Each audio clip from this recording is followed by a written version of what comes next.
अभाज्य गुणनखंडों को गुणनफल के रूप में व्यक्त कीजिए। तो हमें करना है अभाज्य गुणनखंड में व्यक्त। चलिए हल करते हैं। पहला क्वेश्चन देखेंगे। हमारा पहला क्वेश्चन है 140। इसको क्या करना है, अभाज्य गुणनखंड में व्यक्त करना है। तो आपको क्या करना है, सबसे पहले 140 को लिख देना है। इस प्रकार से आपको इस प्रकार से लाइन खींच लेना है और इसका अभाज्य गुणनखंड करना है, जिसे हम इस प्रकार से करेंगे। सबसे पहले करेंगे छोटा टेबल से, तो 2 के टेबल से कर लेते हैं।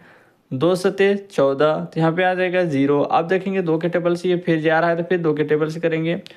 2 तिया 6 और एक इसे दे देगा तो हो जाएगा 10। 2 5 10। अब ये कितना से ज़्यादा, तो ये हमारा 5 के टेबल से जाएगा, तो 5 के टेबल से करेंगे। 5 सत्ते कितना होता है 35, तो ये हमारा 7 हो जाएगा। 7 एकम 7। तो अभाज्य गुणनखंड इसका हो जाएगा। हम यहाँ पे इस प्रकार से लिखेंगे 140 का अभाज्य गुणनखंड, तो लिख देंगे इन सभी को 2 गुने 2 गुने 5 गुने 7। ये हो जाएगा हमारा आंसर। इसको अभाज्य गुणनखंड कहते हैं। इस प्रकार से आपको लिख देना है जो यहाँ पे आएगा। अब इसको हल करेंगे क्वेश्चन नंबर 2 को। तो यहाँ पे क्वेश्चन नंबर 2 है 156। कितना है 156। इसका अभाज्य गुणनखंड करते हैं, देखेंगे। यहाँ पे लिखेंगे 156, उसके बाद इस प्रकार से लाइन खींच देना है। खींचने के बाद इसको छोटे टेबल से करेंगे, 2 के टेबल से। तो चलिए 2 के टेबल से करते हैं। 2 सत्ते 14, एक इसे दे देगा तो हो जाएगा ये 16। 2 8 16, ये हो जाएगा। फिर इसे देखना है, ये भी 2 के टेबल से जा रहा है, तो 2 के टेबल से करेंगे। 2 तिया 6, एक इसे दे देगा तो ये हो जाएगा 18। तो 2 नवा 18 हो जाएगा। उसके बाद ये कितना के टेबल से जाएगा, तो ये हो जाएगा हमारा 3 के टेबल से। 3 एकम 3, 3 तिया 9। अब ये 13 के टेबल से जाएगा, 13 एकम 13। तो अब देखेंगे 156 का अभाज्य गुणनखंड कितना हो जाएगा, 2 गुने 2 गुने 3 गुने 13। ये हो जाएगा हमारा आंसर। अब आगे बढ़ते हैं क्वेश्चन नंबर 3 की ओर। देखेंगे क्वेश्चन नंबर 3 हमारा क्या है। क्वेश्चन नंबर 3 को इस प्रकार से लिख लेना है। 3825 हमारा ये हमारा क्वेश्चन है, इसका अभाज्य गुणनखंड करना है। तो ध्यान से देखना, 3825 को लिखेंगे इस प्रकार से और इस प्रकार से लाइन को खींच देना है। खींचने के बाद अभाज्य गुणनखंड करना है। सबसे पहले इसको अभाज्य गुणनखंड करेंगे। सबसे छोटा टेबल जो कटे उससे कर लेना है। तो ये 3 के टेबल से कट रहा है। 3 एकम 3, 3 दूनी 6, 6 7 8, 2 है 2 इसे दे देगा तो ये हो जाएगा 22। 2 सत्ते 21, 21 एक बचा, एक इसे दे देगा तो 15। 3 5 15, ये हो जाएगा। फिर ये कितना के टेबल से जा रहा है, तो ये भी अभी 3 के टेबल से जा रहा है। 3 चौके 12, 3 दूनी 6, एक इसे देगा तो ये हो जाएगा 15। तो 3 5 15। अब फिर से ये कितने के टेबल से जाएगा, तो ये 5 के टेबल से जाएगा। 5 8 40 और ये 25, 2 इसे देगा तो ये 25 ना हो जाएगा। तो 5 5 25। अब ये कितना के टेबल से जाएगा, ये फिर भी 5 के टेबल से जा रहा है। फिर से करेंगे 5 एकम 5 और ये 5 है 5 6 7 8, 3 इसे दे देगा तो ये 35 हो जाएगा। तो 5 सत्ते 35।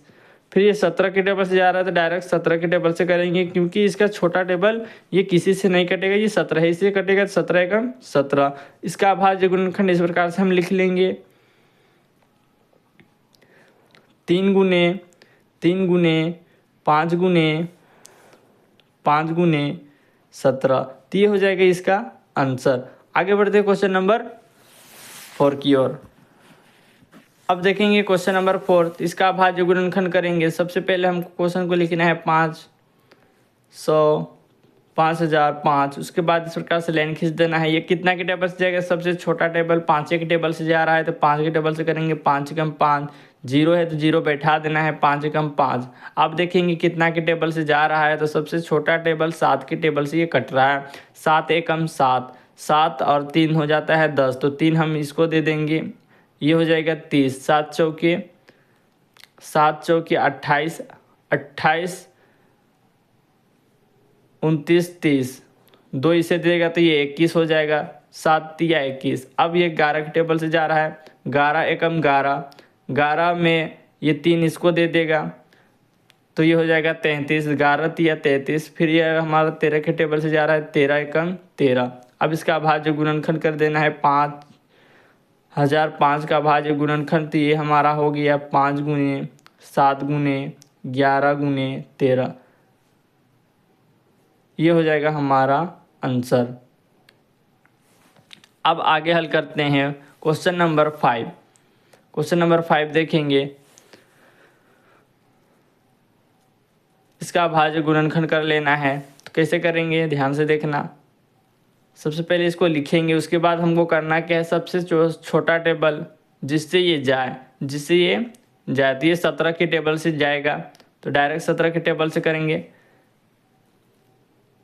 17 के टेबल से करना है, तो 17 के टेबल में 74 आता है, नहीं आता है तो 17 के टेबल में उससे कम ला लेंगे। तो 17 चौके 68, कितना हो जाएगा 68, 68 हो गया 4 बार में। तो 68 के बाद यहाँ पे 68 है, तो यह 74 से घटा देंगे। चलिए घटाते हैं, अगर आप नहीं जानते तो इस प्रकार से घटा के देख लीजिएगा। घटेगा तो हमारा बचेगा